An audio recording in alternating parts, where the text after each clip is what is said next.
नमस्कार जय जगन्नाथ इतिश्री ओडिया किचन को आपन को स्वागत। आज आसंत शिखा भेज पलव बिना पियाज रसुण प्रस्तुति किपरि हुए। भिडियोटी भल लगी लाइक शेयर और कमेंट करने भूलिए नहीं। जेहेतु आज गुरुवार थिला मो व्यूअर्स आज यही सुंदर रेसिपीटी बनाऊँगी। प्रथमे मेजरिंग कप जो जहाँकि मोर 300 ग्राम थिला 300 ग्राम मेजरिंग कप रे मु 2 कप चाउल नहीं से चाउल को भल भाव 2 ରୁ 3 थर धोईदबा। यापर एथिरे 1 चामच हलदी गुंड और 2 चामच देसी गुआ घी पकई यह भल भाव गोलाई रखा 5 ରୁ 7 मिनट ढकई रखा। यह बहुत सुंदर और स्वादिष्ट लगे कारण पलव बिंडा न हो गोटी गोटी होता है। पलव गोटी गोटी हेले आमको खाइबा पाई बहुत भल लगे। एबे हमें कड़ाई बसई से कड़ाई रे तेल गरम करवा। तेल गरम हेले आमे किछि वेजिटेबल तो बीट गाजर कैप्सिकम यही परिवा को छोट छोट पीस करी काटी रखिबा। सही परिवा को आमे एबे ए गरम तेल रे पकई यह को आमे भल भावे छाणीबा कहीं ना आमर पलव रे यही गुड़िक पकईबा। जेहेतु आमे वेजिटेबल पलव बनैबा सेथि लगी आमे वेजिटेबल को एथिरे ऐड करबा। प्रथमे आमे कौन करवा जो सब परिवा काटी से परिवा को गोटे गोटे करी छाणी रखिबा। प्रथमे मु कौन कली ना बीट को प्रथमे भाजी देखली। बीट को भाजी सारी ताको अलग एक पात्र रे रखिली। तापरे मु गाजर को सही भावे जेपरि कि मु बीट भाजी देली सही भावे मु गाजर को भी भाजी नेली। गाजर परे अलग रखी कैप्सिकम ताकू मध्य भाजिली। यह परे मु रखी बीम छुई ताकू मध्य भाजिली। यही परि भावे सबू परिवा भाजी सारी मु अलग एक पात्र कारण आमे जे पलव बनैबा सेथिरे एही परिवा गुड़िक छाणिकी पकईले यह फिटी न जाए गोटी गोटी होई रही थाए। आमे जेहेतु पलव बनैबा पलव रे परिवा गुड़िक गोटी गोटी यह खाइबा पाई बहुत भल लगे। यही भावे मु काटिथिबा परिवा को भल भावे छाणिकी अलग रखिली। अलग रखी सारा परे सही तेल रे बर्तन कौन कली काजू चिना बादाम बा प्लेन बादाम किशमिश सबको भल भावे भाजी देली। भाजी ताहाकू मध्य गोटे छोट पात्र रे खोलिकी रखिली कारण एसबू मो पलव रे ऐड करिया पाई आगरू भाजी नेली। यह को भाजी रखिले परे ऐड करी तो सेथि लगी मु से गरम कड़े रे यह सबू को मु भल भावे भाजी रखिली। यही पलव रेसिपीटी मते जिपरि आसे सही परि भावे मु यह को बनैली। जदि आपन को यही रेसिपीटी भल लगे ताहले आपण निश्चय ट्राए करंतु। जदि कौन सी भूल अच्छी ताहले मते कमेंट माध्यम रे जणांतु। आगामी वीडियो रे से भूल को सुधारी भल करिया पे चेष्टा आपण चाहिले यही रेसिपीटी रे अन्य कौन सी जिनिस पलव रे उपकरण यूज करुवा जिनिस भी ऐड करें। मो पाखे जो सब जिनिस थिला मु से सब को लेकिन आज भिडियोटी करें। आपण चाहिए यह को मध्य प्लेन भाव में करें। यही रेसिपी ना बहुत लोग कहते बा अलग अलग जगह अलग अलग ना मीठा राइस कह जाए आमे पलव कहूँ बा मु पलव कहूँ। आपण यह कौन कहते कहीं कहीं मध्य कानिका कहते कहीं भेज बिरयानी कहते आपको आपण कौन केउ भाव में जानते मते कमेंट माध्यम रे जणाइबे। यही पलव संगे आपण को जो तरकारी भल लगे ତାହାକୁ ମଧ୍ୟ ବନେଇ ପାରିବେ।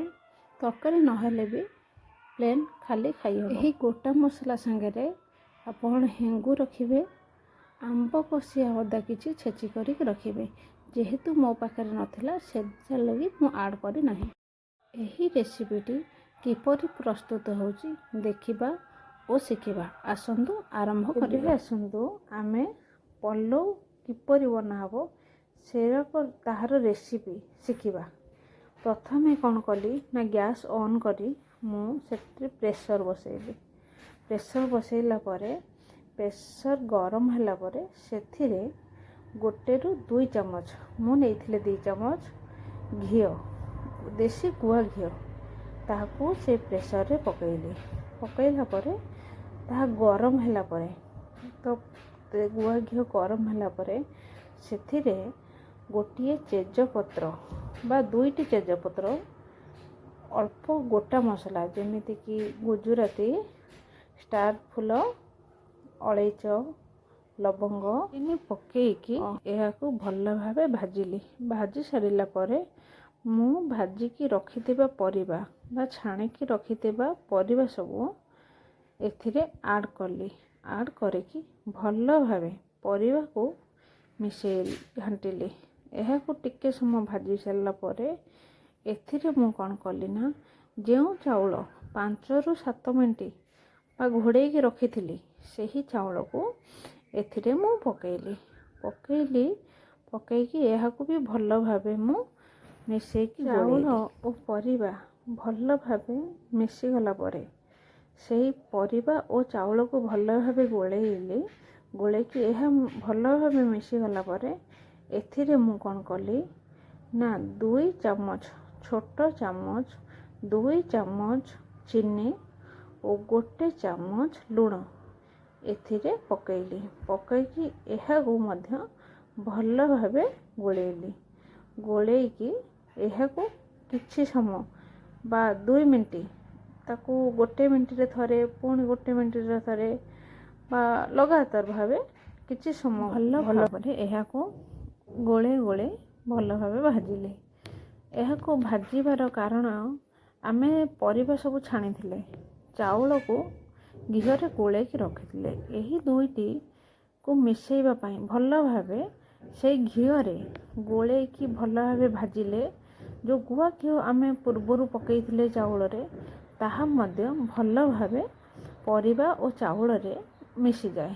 ତାହା ମଧ୍ୟ ବହୁତ ସୁନ୍ଦର ବା ସ୍ୱାଦ ଅଲଗା କିଛି, ମାନେ ଯେମିତିକି ବହୁତ ସୁନ୍ଦର ବାସ୍ନା ମଧ୍ୟ ଦେଇଥାଏ।